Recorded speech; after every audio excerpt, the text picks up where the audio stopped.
Welcome to my channel, my dear friends, my dear students. Today's topic is theme of the chapter, theme of the poem, character writing, and brief questions answer or comprehension type questions. प्यारे बच्चों, जैसा कि आपको पता है कि आपको English reader और सप्लीमेंट्री बुक्स लगती हैं, उन दोनों बुक्स में से आपको करैक्टर्स आते हैं।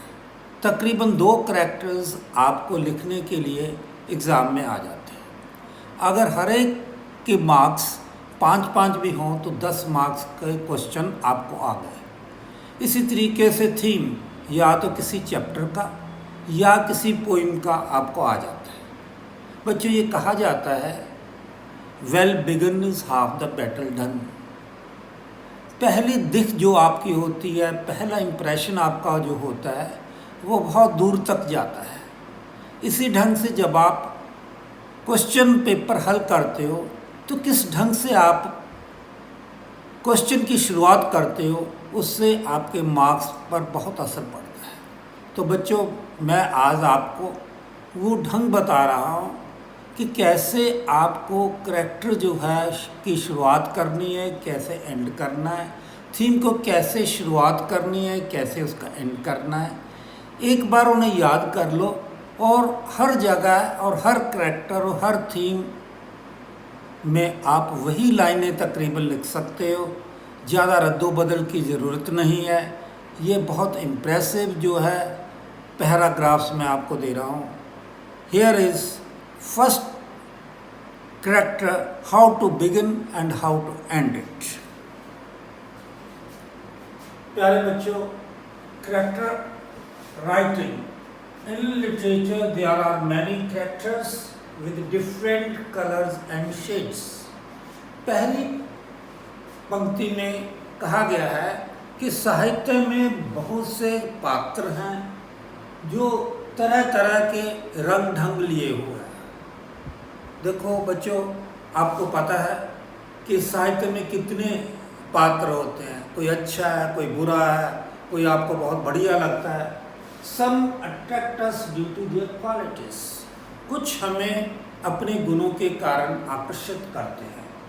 अदर्स रिपेल अस, दूसरे नहीं करते, आकर्षित नहीं करते, उनसे हम दूर भागते हैं। बट दिस कैरेक्टर नेम्ड, जो आपके कैरेक्टर का नाम है वो लिख देना है, attract us like a magnet.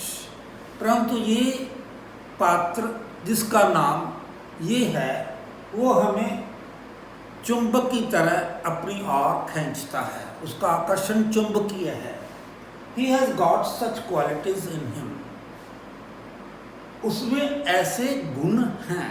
ऐसे गुण कैसे हैं कि वो हमें अपनी ओर आकर्षित कर सके। He is the main character of the chapter. He is the main character of the chapter. वो पाठ का मुख्य पात्र है। The whole story revolves around this character. सारी कहानी इसी के इर्द गिर्द घूमती है। Story cannot exist without him. Story cannot exist without him. Exist का मतलब होता है वजूद में रहना। कहानी वजूद में उसके बिना नहीं रह सकती। He knits the theme and plot too. वो प्लॉट को, कहानी की कथा वस्तु को और थीम को, दोनों को बुनता है। निट मैंने होता है बुनना, और तो निटिंग करती है, वही ये शब्द। एंड में आपको क्या लिखना है बच्चों? In the nutshell. नटशेल को कहते हैं ब्रीफ। इन नटशेल, संक्षिप्त में, इज ए टॉरिंग कैरेक्टर। वो एक बुलंदी किरदार है, पात्र है। हाँ जी, बहुत ऊंचा किरदार है उसका, पात्र ऊंचा। He is a lesson to us. वह हमारे लिए एक पाठ है, ऐसा है जिससे हम बहुत कुछ सीख सकते हैं।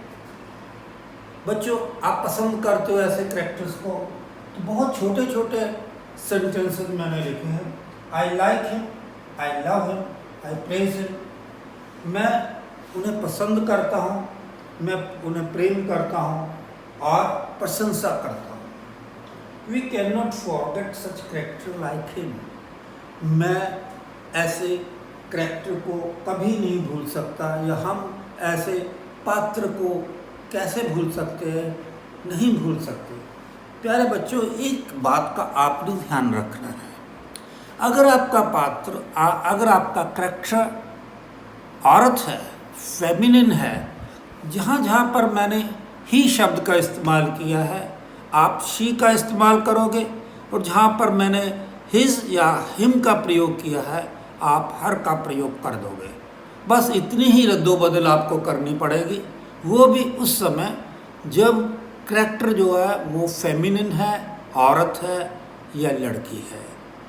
So this was all about your character writing, how to you will have to start in such words. Thank you very much.